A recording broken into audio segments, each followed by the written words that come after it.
No more back and forth. This is your home now. My husband's voice cut through the crystal chandeliers and mahogany walls like he owned the air itself. Maybe he thought he did. His parents certainly looked at him that way, like he'd just announced something magnificent. I sat there, fork resting against fine china, watching their faces glow with satisfaction. Right, babe. Gareth turned to me, smirking. That same thin smile I used to find charming. Before I learned what it hid. Every eye at that massive oak table locked onto me, waiting, expecting the performance they'd always gotten. I smiled back. Soft. Warm. Exactly what they wanted to see. Feels like home already. Relief washed over them like expensive perfume. Walter, my father-in-law, the retired judge, nodded with approval. Celeste, my mother-in-law, pressed her hand to her chest like she might cry happy tears. Oh, darling, she breathed. Finally. You're part of this family in every way. The word finally hung in the air. Like I'd been auditioning for years. Like I'd just passed some test I didn't know I was taking. Walter lifted his wine glass, ready to toast. Couldn't be better, Celeste sighed. I looked at each of them. Really looked. At the portraits of dead ancestors staring down with frozen judgment. At the chandelier my mother-in-law polished twice a week. At my husband's confident posture, leaning back like a king. Then I said it. It will feel even more like home once you all move out. Hi viewers, kindly tell us where you're watching from and what time it is. Warm welcome to the family. Enjoy the story. The silence that followed my words wasn't just quiet. It was the kind of silence that swallows sound. That makes your ears ring. Somewhere to my left, a servant's hand slipped. A wine glass hit the edge of a plate, not breaking, just making that sharp clink that echoes when nothing else moves. Celeste's smile didn't fade immediately. It froze first, like ice spreading across a lake. Her mouth stayed curved, but her eyes went completely flat. What? What do you mean, dear? Walter's face shifted from proud to confused to something darker. His fingers tightened around his glass. Gareth's smirk finally cracked. Nora. I placed my napkin beside my plate. Carefully. The way Celeste had taught me years ago, back when she still thought I could be molded into something useful. Just what I said. My voice came out steady. Calm. You've all worked so hard maintaining this place. But as of last week, it's legally mine. Every brick, every chandelier, every inch of land. I paused, letting that sink in. So you'll need to vacate within 30 days. Walter's face went from pale to purple in seconds. That's absurd. We've owned this house for decades. Correction. I kept my tone soft, almost gentle. You forged ownership documents under my name. I simply corrected your mistake. The word forged landed like a slap. Celeste's voice cracked for the first time in the 3 years I'd known her. You can't do this. I leaned forward just slightly, close enough that they could see I wasn't bluffing, far enough that they couldn't reach me. Oh, I can. And before you think about challenging it, I suggest you review the attached legal documents your accountant received this morning. Gareth shot up from his chair so fast it scraped against the floor.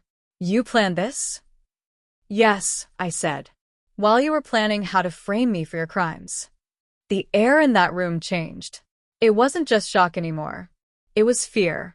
Real fear. Because they'd just realized something they should have understood years ago.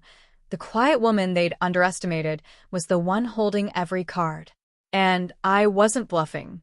Have you ever stayed silent so long that people forgot you were dangerous? Drop a comment if you've ever let someone underestimate you and regretted it later. I wasn't always the woman who could freeze a room with one sentence. 3 years ago, I was someone else entirely. Someone who believed in fairy tales and second chances. Someone naive enough to think love could survive anything. My name is Nora Alden. I'm 32, and I grew up in a world that had nothing to do with chandeliers and million-dollar estates. My grandmother raised me in a cottage at the edge of town. Just the two of us. She lived on a pension that barely covered groceries, but somehow she made it feel like we had everything. She taught me to fold clothes with hospital corners, To say please and thank you. To spot the difference between people who loved things and people who loved people. Nora, she'd say, hands deep in dishwater. Some folks collect people like trophies. Don't ever forget which side you're on. I forgot.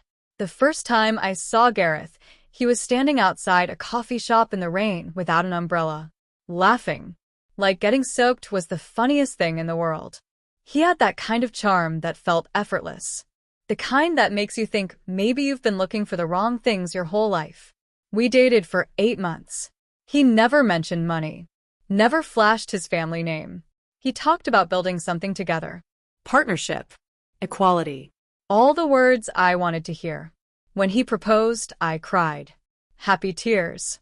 The kind you cry when you think the universe finally decided to be kind. His parents showed up to our engagement dinner in a car that cost more than my grandmother's cottage. That should have been the first sign. But Celeste smiled at me, that polished, practiced smile, and said, "Oh, Gareth, she has such humble grace. How refreshing." I took it as a compliment. I was so stupid. The wedding was beautiful. Small. Intimate. Exactly what I wanted.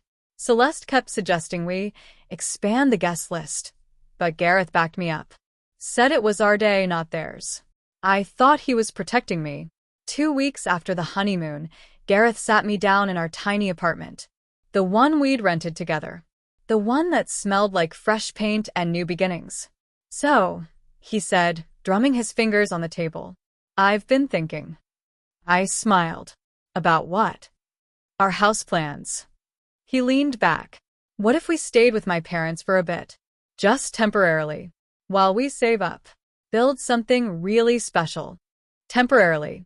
That word should have triggered alarms. Should have made me ask questions. Instead, I said, "How long is temporary?" "A few months. Maybe 6. Just until the architect finishes the designs." I hesitated. Something in his tone felt off. But he reached across the table, took my hand, and said, "Trust me, babe. This is the smart move." So I trusted him. 3 days later, we moved into the Alden estate. Into the house with the portraits and the chandeliers and the rooms that echoed when you walked through them alone. Celeste greeted us at the door like we were visiting royalty. "Welcome home, darling. Your room is ready." Not guest room. Not temporary space. Just your room. I should have run right then. But I was young, hopeful, still believing that patience and kindness could turn strangers into family. The first month wasn't terrible. Celeste was polite. Walter mostly ignored me, buried in his books and old case files. Gareth was attentive. We had dinners together, watched movies in the den. It almost felt normal. Then small things started changing. Celeste began walking into our room without knocking. "Oh, I'm sorry, dear. I just wanted to drop off fresh towels." She'd rearrange my dresser. "You really should organize by color, not by type." She'd comment on my clothes. "That's a lovely dress. Very simple." Simple, humble, refreshing. All words that sounded kind but felt like cuts. Gareth started working late. "Big project at the firm, babe. Don't wait up." He'd come home smelling faintly like perfume that wasn't mine. When I asked, he'd laugh it off. "It's just clients, Nora. Relax." Relax. That word became his favorite weapon. 6 months passed. Then 9. Then a year. Every time I asked about our house plans, Gareth had a new excuse. "The architects backed up. We're waiting on permits. The market's bad right now." Finally, one night, I cornered him. Gareth. "When are we actually moving out?" He looked at me like I'd asked something ridiculous. "Why would we move out? We have everything here." "But you said." "I said we'd stay temporarily. And we are. This is temporary." He smiled that thin smile. "Until it's permanent." My stomach dropped. "What does that mean?" "It means," he said slowly, like explaining to a child, "this is our home now. Why waste money building something new when we already have all this?" I looked around that massive room, at the antique furniture, the silk curtains, The painting of Walter's great-grandfather glaring down at us. And I realized I wasn't building a life with Gareth. I was being absorbed into his. Ever feel like you were slowly disappearing into someone else's plans? Let me know in the comments. The thing about traps is they don't snap shut all at once. They tighten slowly, 1 degree at a time, until you look down one day and realize you can't move anymore.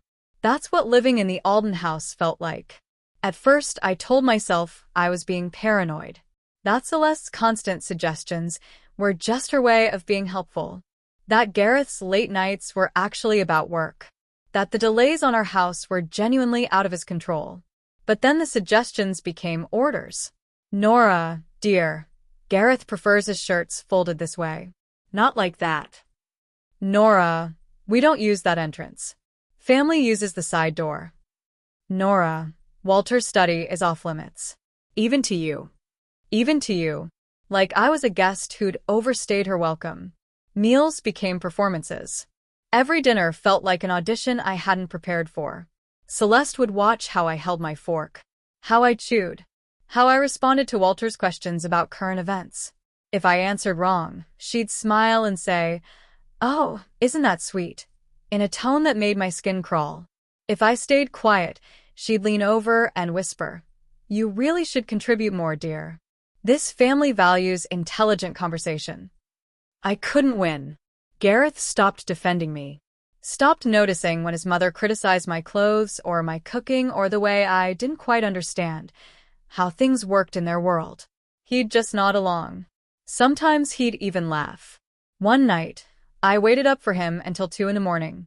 When he finally walked in, his tie was loose and his collar had lipstick on it.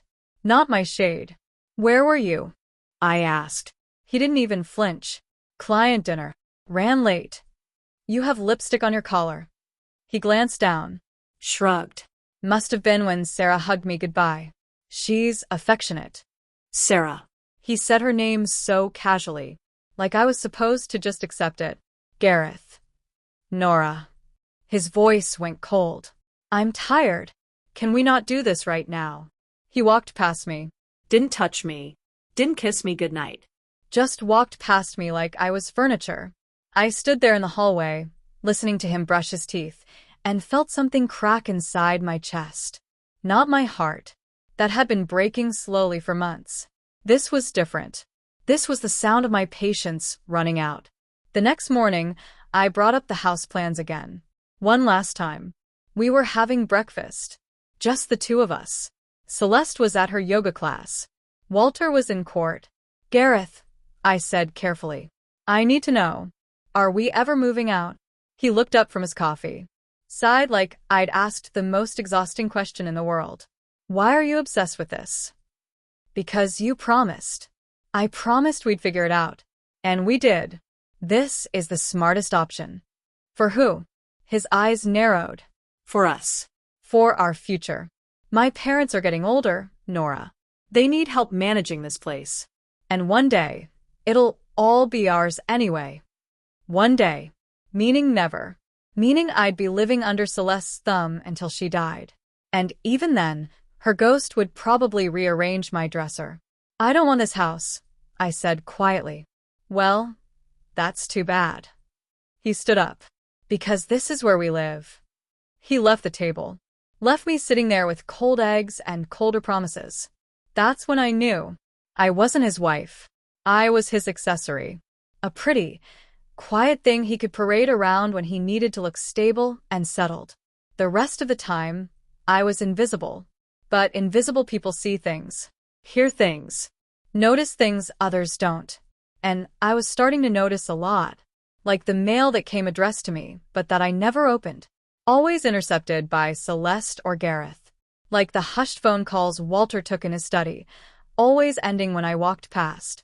Like the documents Gareth kept locked in his briefcase. The ones he thought I didn't know about. One afternoon, Celeste asked me to organize the study. "Walter's papers are a disaster," she said, handing me a key. "Just straighten things up. Put the property files in alphabetical order." Property files. I should have said no. Should have known it was a test. But I didn't. I went into that study. unlocked the filing cabinet, and started organizing tax returns, trust documents, investment portfolios. And then, buried under a stack of bank statements, I found them. Deeds. Property deeds. For the Alden estate. For a vacation house in Rhode Island. For an apartment in Manhattan I'd never even heard of. All of them with my name on them. My signature. Except I'd never signed anything. My hands started shaking. I pulled out my phone, took pictures of every page. Then I heard footsteps in the hallway. I shoved the documents back, locked the cabinet, sat down at the desk just as Celeste walked in. "How's it going, dear?" I smiled, kept my voice steady. "Almost done." She watched me for a moment, then nodded. "Good. Dinner's at 7. Don't be late." She left. I waited until her footsteps faded. Then I pulled out my phone and stared at the photos. My name, my signature, on documents I'd never seen. They'd forged my identity, and I had no idea why. What would you do if you found your name on documents you never signed? Tell me below. That night, I couldn't sleep. I lay next to Gareth in the dark, listening to him breathe, and felt like I was sleeping next to a stranger. Maybe I always had been. The forged documents sat heavy in my mind. My name, my signature, on properties worth millions. Why? I ran through possibilities. Tax evasion, money laundering, Fraud. None of them made sense. the Aldens had money, old money, legal money. Why risk it? Then, around 3 in the morning, I heard Gareth's phone buzz on the nightstand. Once. Twice. 3 times. He stirred but didn't wake. I held my breath, waited. When his breathing evened out again, I reached over slowly, Carefully. grabbed his phone. No lock screen. He never bothered with passwords at home. Why would he? I was supposed to be harmless. I opened his messages. The most recent one was from someone named David, a lawyer, based on the signature in his emails. Transfers complete. All assets under her name as discussed. If the odd happens, she's the legal owner on paper. You're clear. My stomach turned to ice. I scrolled up, found more messages, more plans. Make sure she doesn't ask questions. Keep her busy. Keep her quiet. If this goes south, she takes the fall, not us. I read those words 3 times. 4 times. Trying to make them mean something else. They didn't. I was their scapegoat. They'd put everything in my name so that if the government came looking, if audits happened, if investigations started, I'd be the one holding the bag. Not Gareth. Not Walter. Not Celeste. Me. The girl from the cottage. The one with no family. No connections. No power. The perfect fall guy. I put the phone back. My hands were shaking so hard I almost dropped it. Gareth shifted beside me, mumbled something in his sleep. I lay there, staring at the ceiling, feeling my entire world collapse. They didn't love me. They didn't even like me. I was a tool, a shield, a name on a piece of paper. And when they were done using me, they'd throw me away. The next morning, I acted normal, made coffee, smiled at breakfast, kissed Gareth goodbye when he left for work. Then I got in my car and drove. I didn't know where I was going until I pulled up in front of the cottage. My grandmother's cottage. The one she'd left me in her will. It was small, faded paint, overgrown garden. But it was mine. Really mine. I sat in the driveway and cried for the first time in months. Not sad tears. Not scared tears. Angry tears. Because I'd given up everything for Gareth. For his family. For a life I thought we were building together. And they'd been planning my destruction the whole time. I wiped my face, got out of the car, unlocked the door. Inside, everything was exactly how my grandmother left it. Her chair by the window, her books on the shelf, her recipe box on the counter. I opened the box. Inside were her recipes, written in her careful handwriting. And underneath them a business card. Marjorie Quinn, attorney at law. My grandmother's lawyer. The one who'd handled her will. I stared at that card for a long time. Then I pulled out my phone and called the number. She answered on the second ring. Marjorie Quinn speaking. Miss Quinn, I said. My name is Nora Alden. You handled my grandmother's estate. Of course. I remember you. How can I help? I took a breath. I need to know if someone forged my signature on legal documents, what are my options? There was a pause. Then her voice sharpened. What kind of documents? Property deeds, trusts, assets worth millions. Another pause. Longer this time. Can you come to my office today? Yes. Bring everything you have. And Nora? Yes. Don't tell anyone you're coming to see me. I hung up, looked around the cottage, at the life my grandmother built with nothing but grit and grace. She'd survived worse than the Aldens. And she taught me everything she knew. I wasn't going to roll over and let them destroy me. If they wanted a fight, they'd get one. But it wouldn't be loud. It wouldn't be messy. It would be quiet, calculated, legal. And by the time they realized what was happening, it would be too late. Have you ever had a moment where you realized you had to save yourself? Drop a comment. Marjorie Quinn's office smelled like old books and strong coffee. She was in her 60s, silver hair pulled back tight, eyes sharp enough to cut glass. The kind of woman who'd seen every trick in the book and invented a few of her own. I sat across from her desk and laid out everything. The photos of the forged documents, Gareth's text messages, the timeline of how I'd been slowly isolated and controlled. She listened without interrupting, took notes, asked precise questions. When I finished, she leaned back in her chair and folded her hands. They've hung themselves, she said simply. What? Your husband and his family have committed multiple felonies. Forgery. Fraud. Tax evasion. And they've left a paper trail a mile wide. She tapped her pen against her notepad. The question isn't whether you can fight this. It's how far you want to take it. My throat tightened. I want my name cleared. I want out of that house. And I want them to pay for what they did. Marjorie smiled. Not a warm smile. A wolf smile. Then we'll need to be strategic.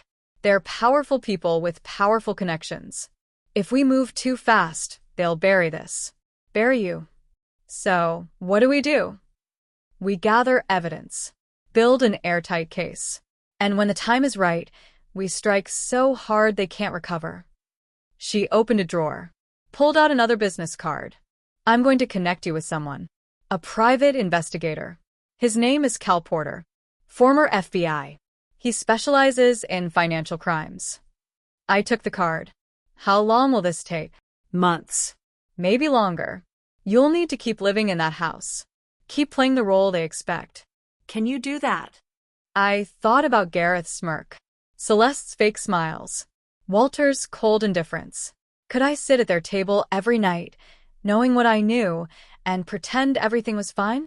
Yes, I said. I can do that. Marjorie studied me. You're stronger than you look. My grandmother raised me to be. She nodded. Good. Because this won't be easy. They'll sense something eventually. You'll need to be perfect. No slip-ups. No confrontations. Just quiet observation. I understand. One more thing. She leaned forward. We're going to file corrective paperwork.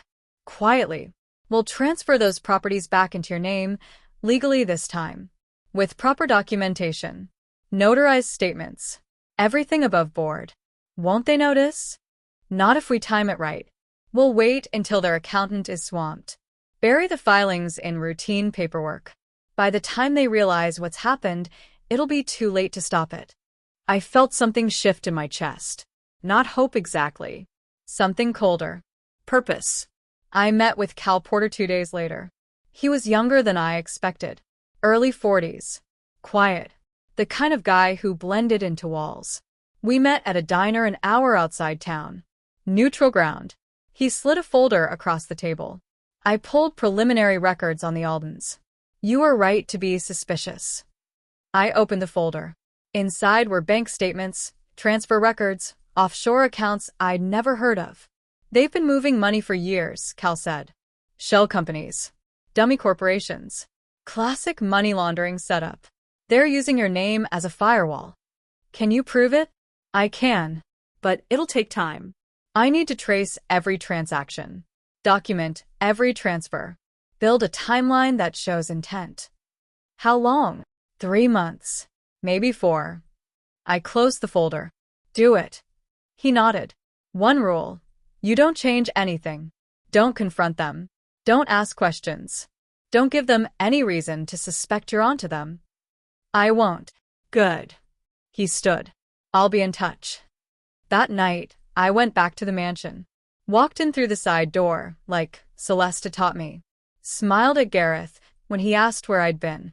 Just visiting my grandmother's cottage, I said. I needed some air. He barely looked up from his laptop. That old place still standing? Barely. We should sell it. I felt my jaw tighten, but I kept my voice light. Maybe. I'm not ready yet. He shrugged. Whatever. Just don't spend too much time there. I went upstairs. Changed for dinner. Sat at that long oak table and made polite conversation with Walter and Celeste. And the whole time, I thought about Marjorie's words. They've hung themselves. Over the next few months, I became the perfect daughter-in-law. I smiled more. Agreed more. Stopped asking about our house plans. Stopped questioning Gareth's late nights. I became invisible again. And in that invisibility, I was free to move. Cal sent me updates every week. Photos of documents. Traced transactions. Evidence piling up like snow before an avalanche. Marjorie filed the corrective paperwork exactly when she said she would. Buried it in routine estate filings. Added notarized statements proving my identity. Every property they'd put in my name was now legally mine. For real this time. All I had to do was wait for the right moment. And that moment was coming. Ever had to play a role just to survive? Let me know below. 6 months of silence can teach you things about people they'd never admit out loud. I learned that Gareth only kissed me when his parents were watching. That Celeste counted the bottles in the wine cellar every Thursday. That Walter had a second phone he kept in his study drawer. I learned their patterns, their routines, their weak spots, and I documented everything. Cal's reports kept coming, each one thicker than the last. Offshore transfers to the Cayman Islands, shell companies in Delaware, fake invoices from businesses that didn't exist. The Aldens had been running this scheme for over a decade, long before I showed up. I was just their latest insurance policy. Marjorie called me one Tuesday afternoon. I was in the garden, pretending to read, while Celeste hosted her book club inside. It's done, she said. All properties are legally transferred. The paperwork's been filed with the county. Notarized. Sealed. My hand tightened on the phone. They don't know yet? Not yet. But they will soon. Their accountant does quarterly reviews. He'll catch it within the week. And then they'll panic. Try to reverse it. But they can't. Everything's legitimate now. You're the legal owner of record. I looked up at the mansion. At the windows where Celeste's friends were laughing over wine and gossip. What happens next? I asked. We wait for them to make the first move. They'll either confront you or try to fix it quietly. Either way, we'll be ready. I hung up, went back inside, poured tea for Celeste's friends, smiled when they complimented my dress. And the whole time, I felt like I was watching a play where I already knew the ending.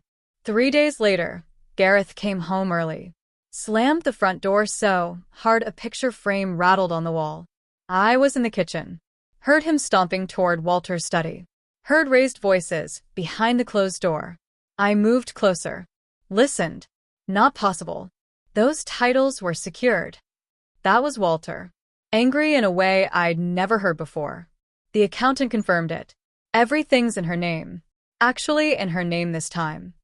Gareth's voice. Tight with panic. How did this happen? I don't know.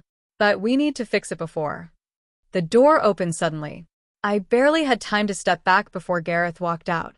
Saw me standing there. His eyes narrowed. Were you listening? No.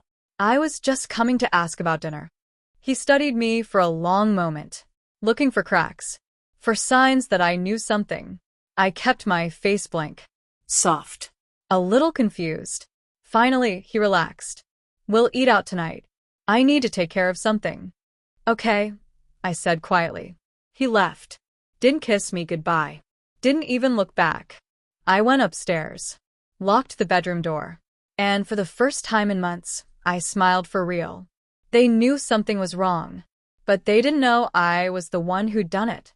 Not yet. That evening, Celeste knocked on my door.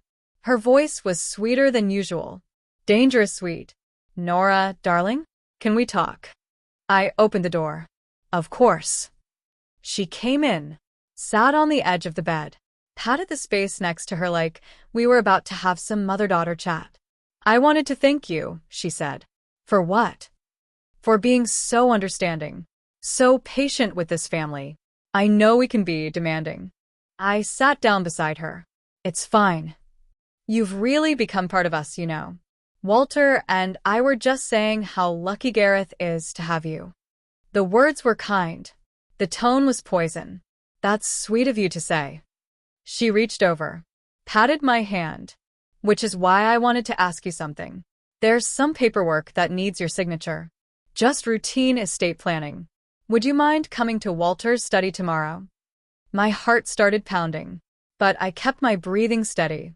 What kind of paperwork? Oh, nothing important. Just updating some documents. You know how lawyers are. Always needing signatures. They were going to try to forge my signature again. Right in front of me this time. Sure, I said. Tomorrow's fine. She smiled. Squeezed my hand. You're such a good girl, Nora. We really are lucky to have you. She left. I sat there, staring at the door and realized this was it.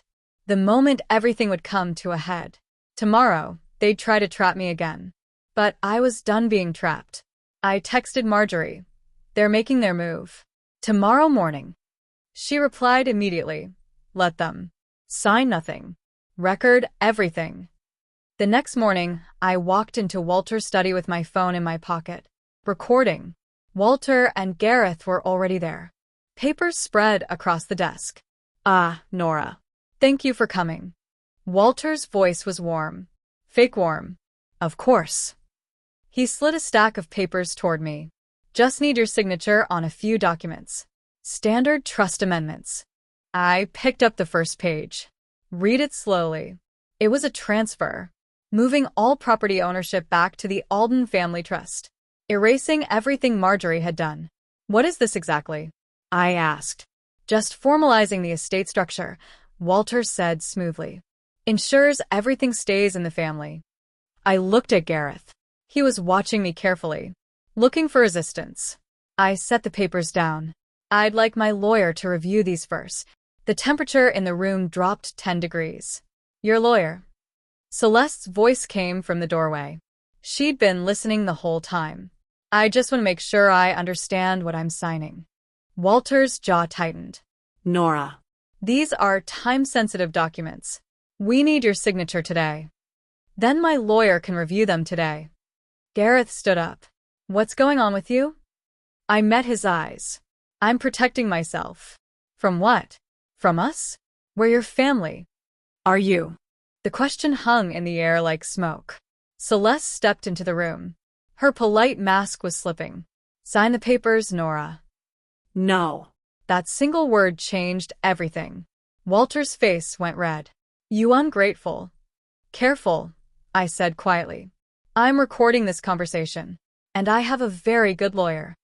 The silence that followed was absolute. Then Gareth lunged forward, tried to grab my phone. I stepped back. Touch me and I'll add assault to the list. List? His voice cracked. What list? I smiled. The one my lawyer's been building for 6 months. I walked out of that study with my phone still recording, with their shocked faces burned into my memory. And I knew the war had officially begun. What would you do if your own family turned on you? Let me know in the comments. The dinner invitation came exactly 1 week later, hand-delivered by Celeste herself. A cream-colored card with gold lettering. A family celebration, it read. Your presence is requested. I stared at that card for a long time, trying to figure out the angle. They knew I'd refuse to sign. Knew I had a lawyer. Knew something was wrong. So, why invite me to dinner? I called Marjorie. They want me at a family dinner. This weekend. It's a setup, she said immediately. They're going to try something. I know. But I want to go. Nora. Everything's in place, right? The transfers are legal. The evidence is documented. They can't actually hurt me now. She was quiet for a moment. Legally, no. But these people are dangerous. I'll be careful. Bring witnesses. Someone you trust. But I didn't have anyone. No family left. No close friends. The Aldens had made sure of that. I'll manage, I said. The night of the dinner, I dressed carefully. Chose a simple black dress. Nothing flashy. Nothing that screamed confidence. And I wore Celeste's sapphire necklace. The one she'd given me on my wedding day. The welcome to the family gift. It felt appropriate. Like returning something borrowed. I drove to the mansion just as the sun was setting. The house looked different somehow. Darker. Like it was holding its breath. Celeste greeted me at the door. All smiles. Nora. I'm so glad you came. We have so much to discuss. Walter was in the dining room. Gareth too. All of them dressed like this was some special occasion. The table was set with the good china. Crystal glasses. Fresh flowers. It looked like a celebration. It felt like an execution. Please sit. Walter gestured to my usual spot. I sat. Folded my hands in my lap. Waited. Gareth was the first to speak. He cleared his throat. Tapped his wine glass. Well, since we're all here, I think it's time we made things official. Celeste's eyes lit up. Playing her part perfectly. Oh, Gareth. You're making me nervous. He smiled. That tight, practiced smile. No need to be nervous, Mom. This is good news. He turned to me, and I saw it in his eyes. The trap. The setup. The final move. No more back and forth, he declared. This is your home now, Nora. Right, babe. Every eye turned to me. Waiting. Expecting surrender. This was it. The moment they thought they'd won. Thought they'd cornered me one last time. I looked at each of them. Really looked. At Walter's smug confidence. At Celeste's fake warmth. At Gareth's practiced charm. And I realized they still didn't get it. They still thought I was the girl from the cottage. The one who could be controlled. Molded. Broken. They had no idea who I'd become. I smiled. Warm. Genuine. Feels like home already. Relief washed over their faces. Walter lifted his glass. Celeste sighed happily. Couldn't be better, she murmured. I let them have that moment. Let them think they'd won. Then I spoke. It will feel even more like home once you all move out. The room went silent. Celeste's smile froze mid-expression. Walter's glass stopped halfway to his lips.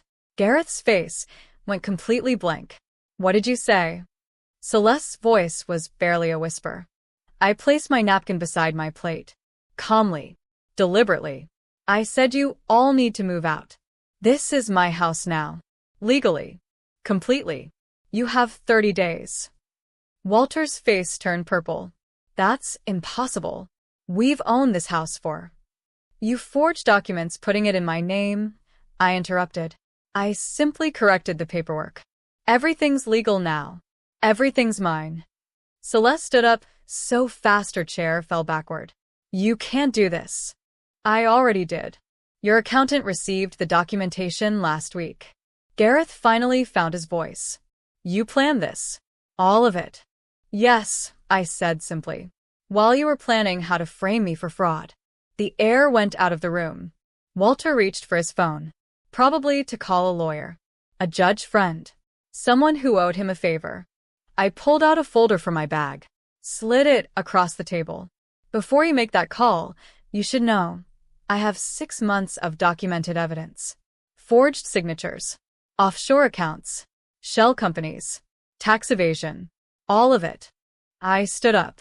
Smoothed my dress. If you fight this, I'll turn everything over to the FBI. If you challenge me in court, I'll make sure every newspaper in the state knows what you did.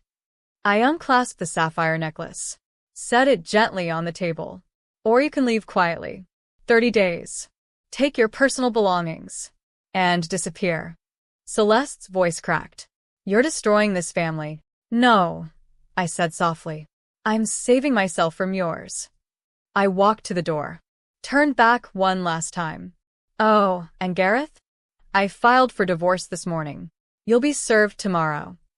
Then I walked out, got in my car, and drove away from that house for the last time. In my rearview mirror, I could see them standing in the doorway. Frozen. Broken. And I didn't feel guilty. Not even a little bit. Have you ever walked away from something toxic and never looked back? Share your story below. The next 72 hours were chaos. Walter made calls. Lots of calls. To lawyers, to judges, to every person he thought could help. They all said the same thing. The paperwork was airtight. Gareth showed up at the cottage. Banged on the door until the neighbors complained. I didn't answer. Just watched through the window as he finally gave up and left. Celeste tried a different approach. She sent letters. Handwritten. Emotional. You're ruining your husband's life. This will destroy our family's reputation. Please, Nora. Be reasonable. I burned every single one.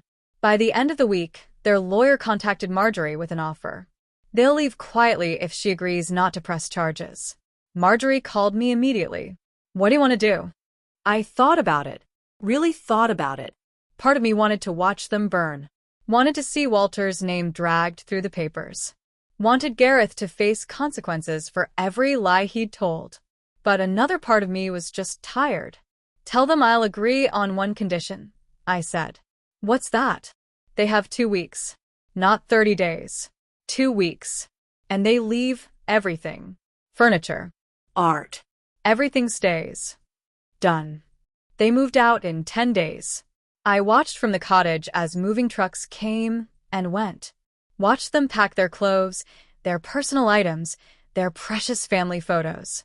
Everything else stayed behind. On the last day, I drove to the mansion. Walked through the empty rooms. It was strange.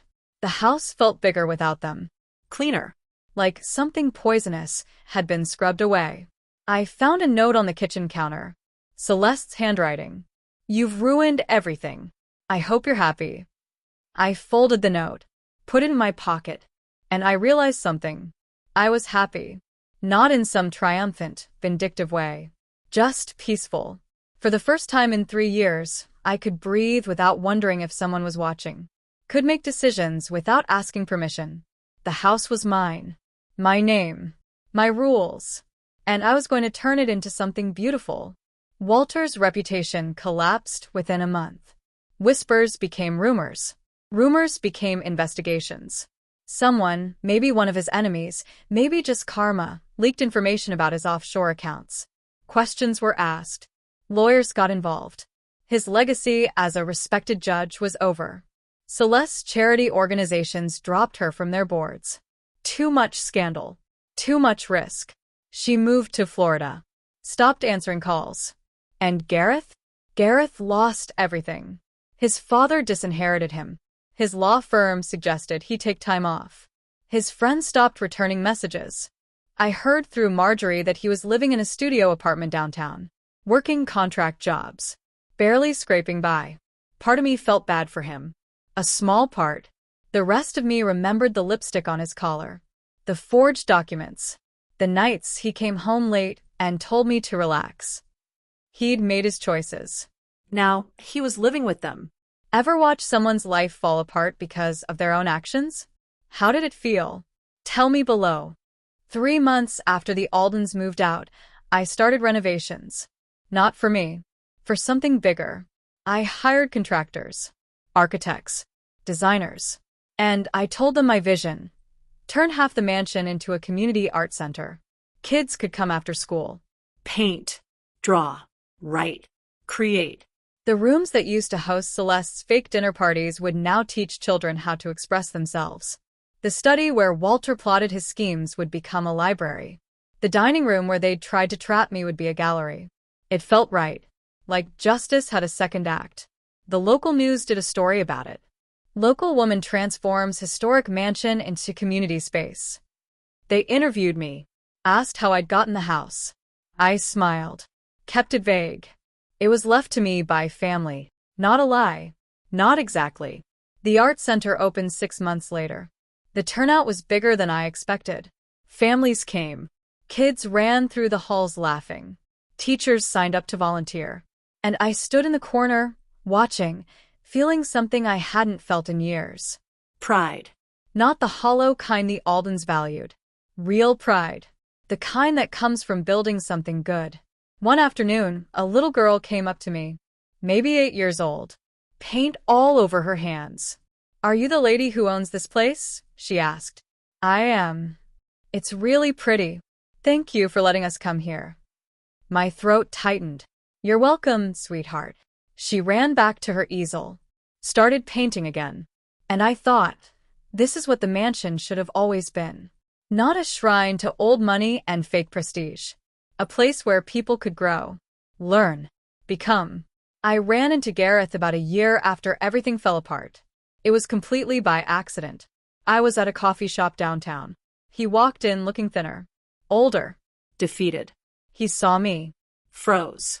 For a moment, neither of us moved. Then he walked over, hesitated. "Nora, can we talk?" I looked up from my coffee. "About what?" About us. About what happened. "There is no us," I said quietly. "There never really was." He flinched. "I know I messed up. I know I hurt you. But nothing, Gareth. You didn't just hurt me. You used me. You and your family tried to destroy my life to save yourselves. I'm sorry." 2 words. Too late. Too empty. "You're not sorry," I said. "You're just sorry you got caught." He opened his mouth, closed it, looked down at his hands. "You'll never forgive me, will you?" I met his eyes. Really looked at him. Saw the man I'd loved. The man who'd lied to me for years. "Forgiveness is for mistakes," I said. "You made choices. Every single day you chose to use me, to hurt me. That's not something I forgive." I stood up, left money on the table for my coffee. "Goodbye, Gareth." I walked out, didn't look back, and I felt lighter than I had in years. Have you ever refused to forgive someone who didn't deserve it? Let me know your thoughts. People ask me sometimes if I regret any of it. If I regret not leaving sooner, not confronting them earlier, not just walking away and starting over somewhere else. I tell them no, because if I'd left when they first showed me who they were, I would have escaped. But I wouldn't have learned. I wouldn't have discovered that silence can be sharper than screaming, that patience can be a weapon, that dignity can dismantle power. And I wouldn't have this house, this center, this life I built from the wreckage of theirs. The art center is thriving now. We've expanded to include music classes, writing workshops, a small theater program. Kids who never had access to art can come here for free. Learn. Grow. Dream. Every time I walk through these halls, I think about that dinner, about their smug faces, their confidence, their absolute certainty that they'd won. And I think about the moment those smiles froze. That instant when they realized the quiet girl they'd underestimated was the one holding all the cards. That's the sound I live for now. The silence that follows justice. Sometimes late at night, I sit in the room that used to be Celeste's favorite sitting area, the one with the view of the gardens. And I remember my grandmother's words. Some people love things and use people. Don't ever forget which side you're on. I forgot for a while. Let myself believe that love could overcome greed, that patience would make cruel people kind. But I remembered in time. And when I did, I turned their own weapons against them. Their greed, their arrogance, their certainty that I was too weak to fight back. I used all of it. And I won. Not because I was louder, not because I was meaner, but because I was patient, strategic, willing to play the long game. Revenge isn't about anger. It's about balance, about correcting cruelty, about taking back the dignity someone stole from you. And sometimes, the best revenge is letting people choke on their own arrogance while you build something beautiful from the ashes. The divorce was finalized last month. I kept my grandmother's last name, dropped Alden completely. I'm just Nora now. No husband, no in-laws, no one telling me who I should be or how I should act. Just me, my house, my choices. And I've never been happier. Last week I got a letter. No return address.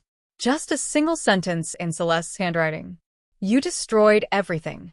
I read it once. Then I burned it. Just like all the others. Because she's wrong. I didn't destroy anything. I freed myself from people who tried to destroy me. And in the process, I created something they never could, a home that actually feels like one. When people think of power, they imagine loud voices, heavy fists, control. But real power is quiet. It doesn't announce itself. It moves like a whisper, signs a few papers, waits for the right moment. And then it says one line that turns smiles to stone, and walks away. If this story moved you, hit that subscribe button and turn on notifications. We share powerful stories like this every week. Drop a comment about a time you stood up for yourself. Your story might inspire someone who needs to hear it. And if you know someone who needs this message, share it with them. Sometimes the stories we need find us exactly when we're ready to hear them. Thanks for being part of this community. I'll see you in the next story.